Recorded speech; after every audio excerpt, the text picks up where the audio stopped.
يؤمنون بالله واليوم الآخر يوادون من حاد الله ورسوله ولو كانوا آباءهم أو أبناءهم أو إخوانهم أو عشيرتهم أولئك كتب في قلوبهم الإيمان وأيدهم بروح منه ويدخلهم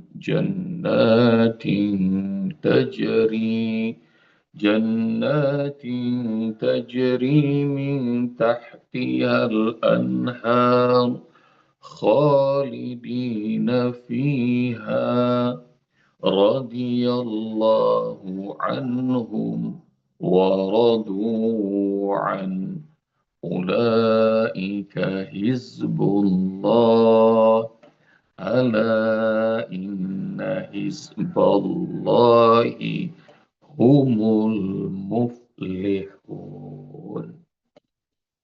Nah, di-spill buat besok. Karena gampang. Ulaika hizbullah.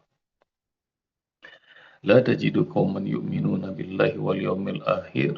Engkau tidak akan menjumpai sekelompok manusia yang beriman Muhammad kepada Allah dan hari akhir yuwatuna mereka saling berkasih sayang man hadallahu wa rasulah kepada orang-orang yang memusuhi menentang Allah dan Rasulnya.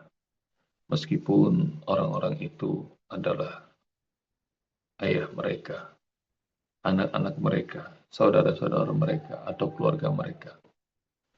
Orang-orang itu yang memilih mencintai Allah dan Rasulnya, tidak mengikuti keluarga, meskipun taruhannya adalah orang tua, anak, saudara, dan keluarga.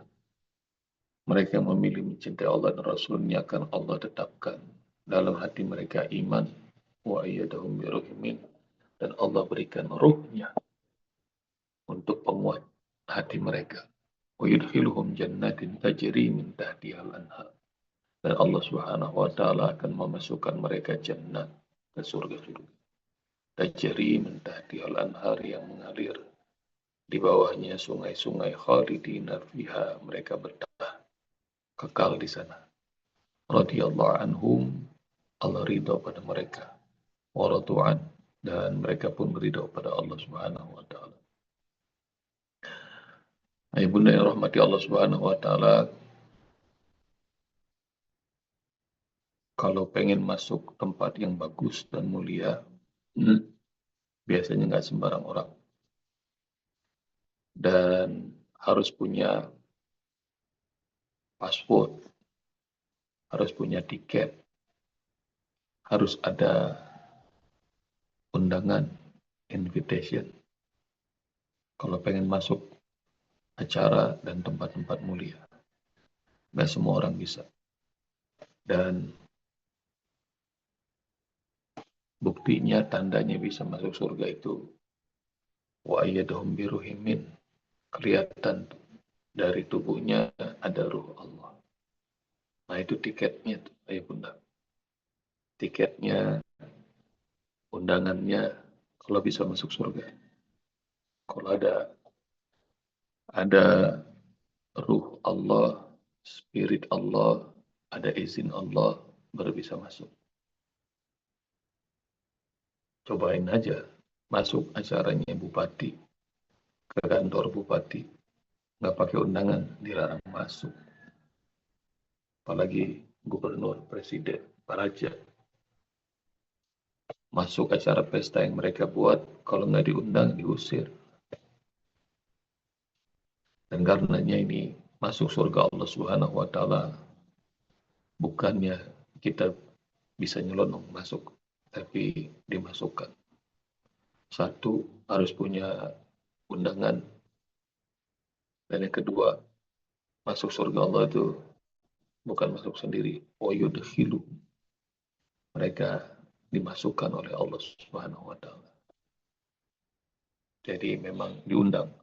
Mudah-mudahan usbub ayah bunda semuanya termasuk yang diundang oleh Allah Subhanahu wa taala. Mau nggak diundang ke surga ayah bunda? Insyaallah. Kali ada yang nggak mau nih. Kullu ummati yadkhulunal jannah illa man aba. Semua umatku pasti masuk surga, kecuali yang nggak mau. Ada rupanya umat Rasulullah yang nggak mau masuk surga. Hingga para sahabat bertanya, wa may ya'ba ya Rasulullah. Siapa orang itu ya Rasul? Dipastikan masuk surga gak mau. Jawaban Rasul, man atau Allah dakhulal jannah. Yang taat sama Allah pasti masuk surga. Wa man yasillah faqad aba. Tapi yang bermaksiat itu yang kagak mau masuk surga. Aneh, ada orang yang mau masuk surga. Cari itu hadisnya ayah bunda. Tentang orang yang gak mau masuk surga. Nah, makanya tadi Usbab nanya, mau nggak masuk surga ayah bunda? Tuh kayaknya pada nggak semangat nih. Semangat nggak nih kira-kira? Jangan termasuk yang nggak pengen masuk surga. Jadi harus semangat masuk surga. Karena untuk dapetin saf pertama aja, kata Rasulullah, dalam sholat, kalau harus mengundi, umatku kalau dia tahu, pasti mereka akan mengundi. Karena jumlah saf pertama itu susah. Kemarin waktu acara tabligh akbar sama Ustaz Abdul Somad, orang pada berebut tuh, pengen duduk paling depan. Kalau mereka harus mengundi, mereka akan mengundi itu untuk duduk paling depan. Pengen dapetin ilmu, pengen natap wajahnya Ustaz Abdul Somad secara dekat. Nah kalau Ustaz Abdul Somad aja pada berebut, apalagi nanti natap wajah Allah, harus pada berebut. Jadi itu yang disebut masuk surga bukan karena kepenginan sendiri. Masuk surga karena dimasukkan oleh Allah Subhanahu wa taala. Dapat undangan bukan karena kita hebat, karena yang punya acara keingetan sama kita. Ayah, bunda pernah nggak punya kenalan, punya teman, bikin acara kita nggak diundang? Pernah berasa begitu nggak? Pernah ngerasain? Sampai kita nanya sendiri dalam hati, kenapa ya saya nggak diundang? Apa salah saya? Nggak diundang sama teman aja, kita bertanya-tanya kenapa nggak diundang? Apalagi kalau sama Allah, kenapa ya saya nggak diundang masuk surga? Karenanya jawabannya gampang tuh ya bunda. Kalau sering-sering ingat sama dia, akrab sama dia, nanti dia juga ingat sama kita. Kalau sama temen, kalau makin akrab nggak mungkin nggak diundang. Tapi kalau jauh, maka sering-sering lupa. Demikian juga. Apalagi Allah. Makin akrab sama Allah, makin taat sama Allah, ntar insya Allah diundang. Wa yudkhiluhum, dan Allah masukkan mereka. Catat bahasanya, Allah masukkan, bukan kita masuk. Sebab Rasulullah SAW bilang bahwa la yadkhulu ahadukumul jannah bi'amali. Nggak ada yang bisa masuk surga di antara kalian karena amalnya. Para sahabat bingung. Terus buat apa? Sholat, zakat, sedekah, silaturahim, zikir, tilawah Al-Quran, haji. Kalau amal-amal itu nggak bisa memasukkan ke dalam surga. Mereka bertanya pada Rasulullah, wala anta ya Rasul. Bagaimana dengan ya Rasul? Apakah engkau juga tidak bisa masuk surga dengan amal? Ini bagi mereka yang suka ketipu dengan amal. Merasa bahwa amal itu yang membuat kita pantas masuk surga. Jawaban Rasul, wala ana. Saya juga begitu. Saya nggak bisa masuk surga karena amal. Illa an yataqammadunillahu bi rahmatih. Kecuali kalau Allah cucurkan rahmatnya untukku. Jadi memasukkan kita ke dalam surga Allah itu amal soleh aja nggak cukup ya bunda. Sebab ulang, amal soleh kita aja nggak cukup memasukkan kita ke dalam surga Allah. Tapi rahmat Allah yang membuat kita jadi mudah taat sama Allah. Rahmat Allah yang membuat kita makin senang untuk ibadah. Rahmat Allah yang membuat kita menerima Islam, menerima iman, mendapat hidayah. Rahmat Allah yang membuat kita masuk ke surga. Jadi kalau tidak ada rahmat Allah, mungkin kita nggak dapat hidayah, nggak bisa menikmati indahnya Al-Quran, nikmati indahnya ibadah. Tapi karena Allah pilih, Allah sayang, Allah rahmati kita, maka di dunia ada kita beruntung, insya Allah di akhirat. Jadi masuk surga itu bahasanya wa yudkhiluhum. Allah masukkan mereka. Jannatin, ke surga-surga, tajri min tahtihal anhar, yang mengalir di bawahnya sungai-sungai. Ayah bunda pernah datang ke rumah orang kaya. Kalau kita datang ke rumah orang kaya, ngelihat, rumahnya bagus banget. Orang kaya juga datang ke rumah orang yang lebih kaya juga sama, tetap norak itu. Ada lift di dalam rumahnya. Orang yang lebih kaya juga tetap norak kalau datang ke rumah orang yang super kaya. Jadi makin datang ke rumah orang yang lebih kaya lagi, ntar norak. Seperti Ratu Bilqis ketika masuk ke istananya Nabi Sulaiman. Hingga saking kagetnya, waktu itu teknologinya belum ada, kalau sekarang udah banyak. Ada kolam di bawah kaki dan nggak pakai batu, nggak pakai lantai, itu kaca seperti kakinya nyemplung di atas kolam. Dan tiba-tiba saking kagetnya ini, Ratu Bilqis kan orang kaya, dia punya kerajaan, dia kasih harta banyak kepada semua negara-negara. Begitu ketemu sama Sulaiman kaget. Jadi jangan kira ya orang kaya itu kagak norak. Orang kaya juga norak ke rumah orang yang lebih kaya. Terus ngapain terus pengen sampein perasaan norak ini? Saya nggak kebayang tuh ya bunda. Surga yang mengalir di bawahnya sungai-sungai yang banyak. Sungainya dari air yang bening, sungai dari susu, sungai dari khamr, sungai dari madu. Cari dalam surat Muhammad, ayat berapa itu? Itu nggak cuma satu. Kita ngebayangin tuh, satu sungai di bawah istana kita aja. Kayak gimana itu? Apalagi sungainya 4 jenis. Apalagi enak diminum, enak untuk dinikmati. Itu baru sungai-sungai. 4 yang disebut Allah. Ada juga yang disebut tusamma salsabila. Ainan fiha tusamma salsabila. Ada lagi, belum selesai itu. Itu ada air yang disebut salsabila. Umizajuha zanjabila. Dan rasanya itu mix, dicampur dengan warna, dengan rasa jahe. Udah selesai? Enggak, masih ada kafuro. Itu airnya aja Masya Allah. Dan nggak tahu deh, nanti kita senorak apa ngeliatin surganya Allah Subhanahu wa Ta'ala. Jadi kalau tadi Usbah bilang, kalau kita orang biasa datang ke rumah orang kaya, norak, kaget, ngelihat keindahan rumahnya.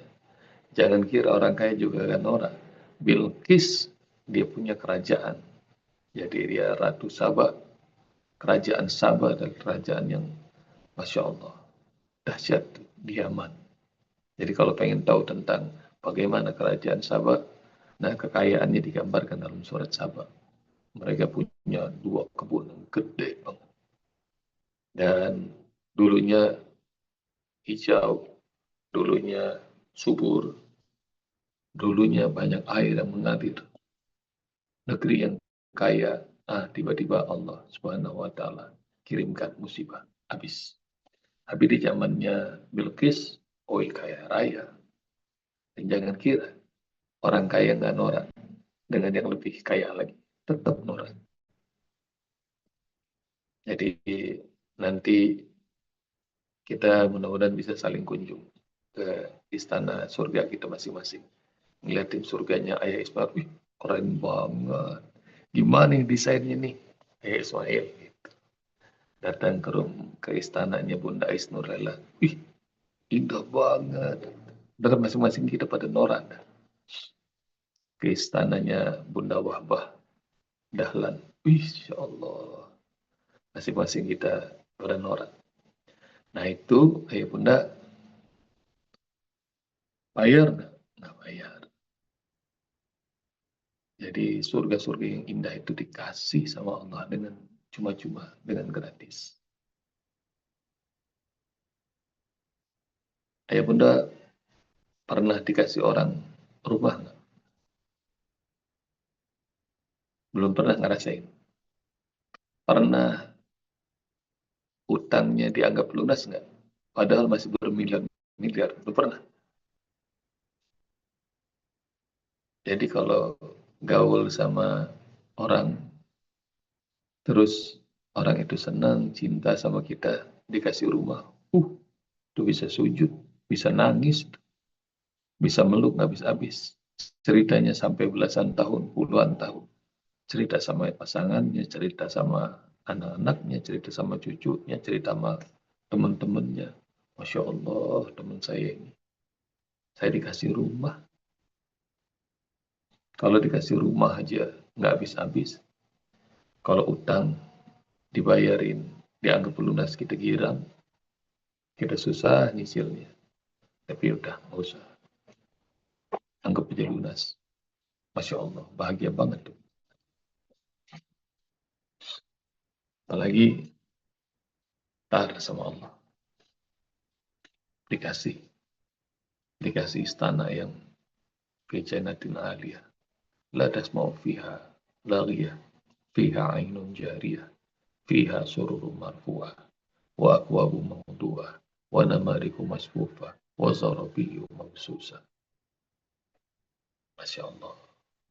Surga yang nggak tahu, susah ngebayangin. Waliman khafa maqama rabbihi jannatan. Fabi'ayyi ala'i rabbikuma tukazziban. Zawata afnan. Fabi'ayyi ala'i rabbikuma tukazziban. Fihima aynani tajriyan. Fabi'ayyi ala'i rabbikuma tukazziban. Fihima min kulli fakihatin zawjan. Fabi'ayyi ala'i rabbikuma tukazziban. Muttaqina ala furushin batainuha min istabraq. Wajanal jannataini dan. Fabi'ayyi ala'i rabbikuma tukazziban. Fihinna qasiratu tarfi lam yadmishunna insun qablahum wala jan. Fabi'ayyi ala'i rabbikuma tukazziban. كأنهن الياقوت والمرجان فبأي آلاء ربكما تكذبان هل جزاء الإحسان إلا الإحسان فبأي آلاء ربكما تكذبان. Dikasih rumah aja girang, apalagi dikasih surga yang fasilitasnya segitu banyak. Mas Bob pernah bikin tulisan ayah bunda tentang 1 rial, sedekah 1 rial yang dibalas dengan villa yang mewah, villa megah, mobil mewah, dan semua fasilitas. Udah pernah baca tulisan Mas Bob itu, ayah bunda?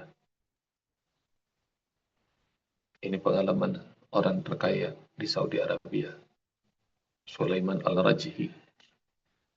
Beliau punya bank syariah terbesar di dunia. Beliau raja properti. Beliau punya perkebunan kurma lebih dari 20.000 hektar wakaf untuk Masjidil Haram, Masjid Nabawi. Dan banyak benar hartanya. Dulu dia anak miskin. Dia malas belajar dan kemudian karena satu sebab, karena mau karya wisata, dia nggak punya duit. Padahal murah, cuma 1 rial karya wisata, jalan-jalan. Tapi kalau nggak punya duit, dia tetap nggak punya duit. Sehingga cerita, ada guru berkebangsaan Palestina ngajarin matematik. Dan dia ngajar Al-Rajhi, Sulaiman Al-Rajhi termasuk bersemangat. Tapi tiba-tiba begitu dia ngedengar guru ini bilang, siapa yang bisa jawab, Bapak kasih hadiah 1 rial. Dan dengan semangat dijawab tuh 1 rial. Begitu dijawab dia dapatkan 1 rial, maka uang itu dia terima, dia langsung pergi ke TU dan dia daftar karya wisata. Anak itu martabatnya terselamatkan. Hingga belajar semakin bersemangat. Qadarullah beberapa puluh tahun kemudian Allah jadikan dia menjadi orang yang kaya raya, bahkan terkaya di Saudi Arabia. Dia dulu miskin, kini kaya raya, dia berpikir amal soleh apa lagi yang bisa saya kerjakan. Dan Sulaiman Ar-Rajhi ini ya bunda adalah manusia pemegang rekor wakaf terbesar di dunia. Beliau wakafkan senilai 60.000 rial, 60 miliar rial Saudi Arabia. Jadi sekira 120 triliun wakaf. Jadi rekor wakaf terbesar manusia di dunia. Tapi Masya Allah, hari itu dia mikir siapa yang bisa amal soleh apa lagi yang saya harus kerjakan. Tiba-tiba Allah ingatkan, nih gurunya dulu, orang Palestina yang ngasih duit 1 rial. Anak buahnya disuruh cari hingga ketemu, guru itu udah pensiun, sudah hidup pas-pasan, nggak kuat lagi tinggal di Saudi Arabia, hampir balik ke Palestina. Begitu sudah dapat infonya, datang Sulaiman Al-Raji. Maka kemudian cium tangan, ngobrol sama gurunya. Ada apa nak? Kamu datang ke sini. Guru, dia cerita, dulu guru pernah ngasih duit 1 rial, saya bisa jalan-jalan, karya wisata. Sekarang saya mau balas, boleh nggak? Boleh, gimana? Guru, saya mau ajak jalan-jalan pakai mobil saya. Jadi jalan, naik mobil mewahnya Sulaiman Al-Raji. Maka setelah keliling-keliling masuk ke sebuah villa. Villa itu isinya townhouse lah kira-kira, tapi gede-gede. Begitu masuk yang paling bagus di antara rumah-rumah itu. Begitu masuk, ini rumah siapa nah? Salah satu rumah saya, guru. Kita masuk dulu ya. Kita makan-makan, istirahat sebentar. Ngobrol punya ngobrol, benar rahmati Allah Subhanahu wa taala. Maka kemudian Sulaiman Al-Raji nanya pada gurunya, guru, rumah ini bagus nggak? Ya bagus banget, ini mah villa hebat. Guru, ini villa buat guru. Wah, nggak usah, ini mah terlalu besar buat saya. Enggak guru, ini memang saya sudah niatkan buat guru. Terus mobil yang tadi kita naikin enak guru? Enak sekali. Itu juga buat guru. Ya Allah, kok banyak banget? Enggak guru, memang saya sudah niatin. Ini buat guru. Terus guru jangan kemana-mana, tetap di sini aja di Saudi. Guru nanti akan saya kirimkan bulanan. Dan kalau guru punya anak, belum punya kerjaan, nanti kerja sama saya. Masya Allah. Itu gurunya nangis dan gurunya ngomong gini, nah banyak sekali yang kau berikan. Enggak guru. 1 rial yang dulu guru kasih itu menyelamatkan martabat saya. Dan saya diingatkan Allah untuk balas kebaikan guru. Dan tahu nggak tuh, bunda, kalau seorang manusia aja bisa kasih gitu kepada orang lain dan nangis tuh gurunya, apalagi antara Allah kasih sama kita semua fasilitas surga. Mau dikasih rumah haji kita girang, apalagi kalau dikasih surga. Kayak gimana surganya? Nah, tadi itu ayat yang kita baca. Apalagi dalam surah Al-Insan, surganya Masya Allah. Lebih dahsyat lagi. Itu ada pelajari. Itu yang disebut وَيُدْخِلُهُمْ جَنَّاتٍ تَجْرِي مِنْ تَحْتِهَا الْأَنْهَارُ. Betah nggak guru? Senang nggak guru di sini? Senang banget. Khalidina fiha. Ini buat guru. Jangan kemana-mana. Di sini aja. Selama-lamanya. Nanti juga kalau kata Allah, dah di sini aja. Kekal selama-lamanya. Lebih dahsyat lagi, udah dikasih surga yang begitu indah sama Allah. Ntar Allahnya sering datang ke istana kita. Salamun qaulan min rabbir rahim. Mau nggak istananya ntar sering-sering didatengin sama Allah? Kita kalau kedatangan tamu-tamu istimewa di rumah kita aja girang. Apalagi yang datang Allah. Salamun qaulan min rabbir. Nah di sini aja kata Allah, khalidina fiha. Jangan kemana-mana. Di sini aja. Ya Allah ini indah banget. Udah segini indahnya. Engkau kasih dua lagi. Enggak, bukan dua. Wa min dunihi jannatan. Habis itu ada lagi dua surga lagi. Jadi empat dikasih. Setiap orang dikasih empat semua. Mudhammatan. Yang segala-galanya hijau, sejuk. Fabi ayyi ala'i rabbikuma tukadziban. Mana lagi yang kalian bisa dustakan? Fima ainani nadhakhatan. Ada air yang memancar, dua mata air. Fabi ayyi ala'i rabbikuma tukadziban.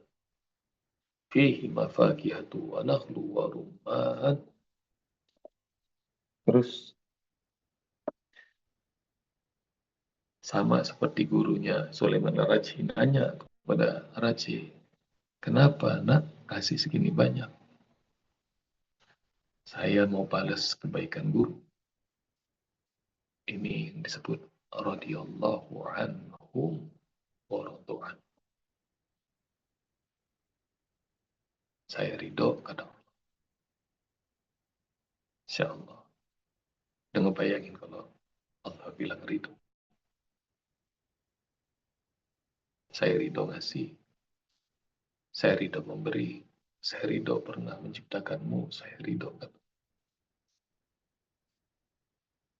Bunda tanya deh sama para ayah suaminya.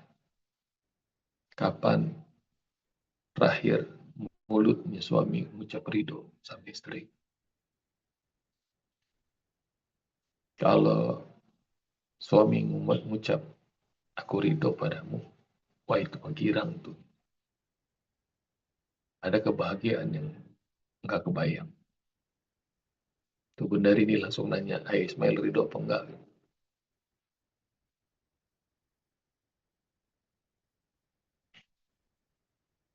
Kita nih kalau masih punya orang tua, tanya, kapan tuh terakhir mulut mereka mengucap ridho? Jangan-jangan nggak pernah keucap. Keucap pun kalau kita tanya, kalau bapak ibu kita ngomong kemana-mana, Masya Allah anak saya itu, saya ridho banget sama dia. Kalau nggak denger itu, bahagia banget tuh anak.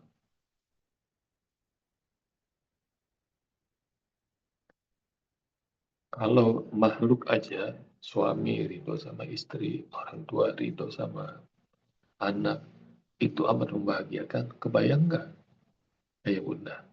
Kalau Allah bilang, radhiyallahu anhu, aku ridho pada kalian.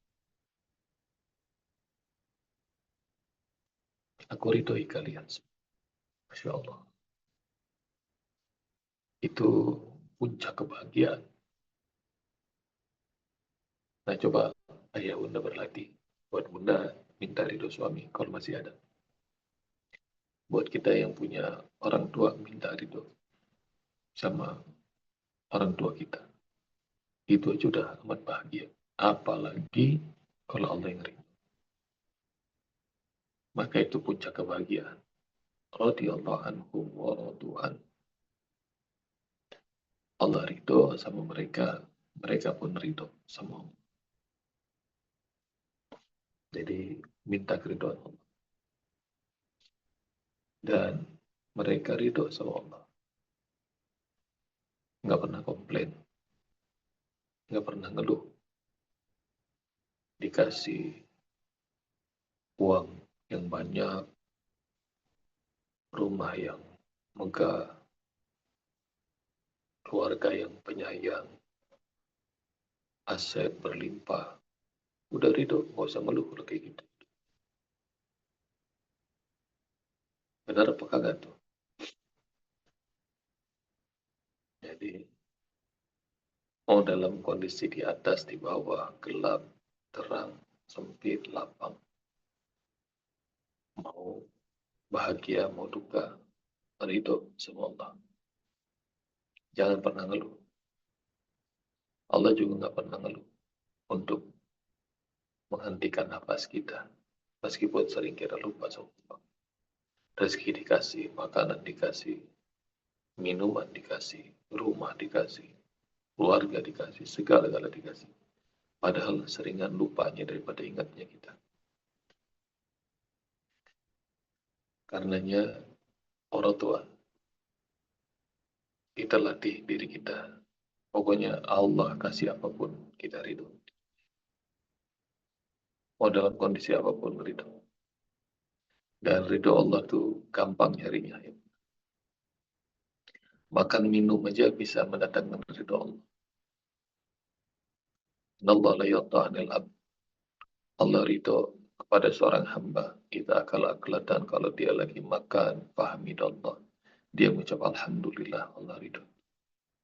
Wa idha syariba syurubatan, kalau dia minum, fahmidallah.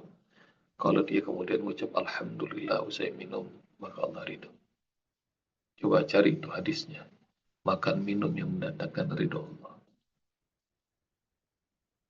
Bakti sama orang tua mendatangkan ridho Allah. Apalagi amalan-amalan mendatangkan ridho Allah. Ayo bunda cari PR. PR amal-amal yang mendatangkan keridhaan Allah Subhanahu wa taala. Dan kalimat radhiyallahu anhum wa radu'an dalam Al-Qur'an banyak yang sering kita dengar dalam surat Al-Bayyinah. Radhiyallahu anhum wa radu'an. Zalika liman khasyya rabbah. Nah ini rupanya ridho Allah harus ketemu sama ridho kita. Berlatih untuk kita ridho kepada Allah. Dan salah satu latihannya kalau pagi baca. Raditu billahi rabba wa bil islami dina wa bi muhammadin nabiyya. 3 kali. Raditu billahi rabba wa bil islami dina wa bi muhammadin nabiyya. Raditu billahi rabba wa bil islami dina wa bi muhammadin nabiyya. Dalam hadis riwayat Muslim, Rasulullah SAW bersabda, yang baca kalimat itu di waktu pagi hari, wajabat lahul jannah, wajib baginya masuk surga. Jadi dipastikan Rasulullah wajib dia masuk surga. Karena apa? Karena selalu ridho. Aku ridho ya Allah, Engkau Rabbku, Islam agamaku, dan aku ridho Muhammad Nabi. Nah, berlatih untuk selalu ridho pada Allah, dan Allah akan meridhoi kita. Jazakumullah khairan, Bunda. Assalamualaikum warahmatullahi wabarakatuh. Waalaikumsalam.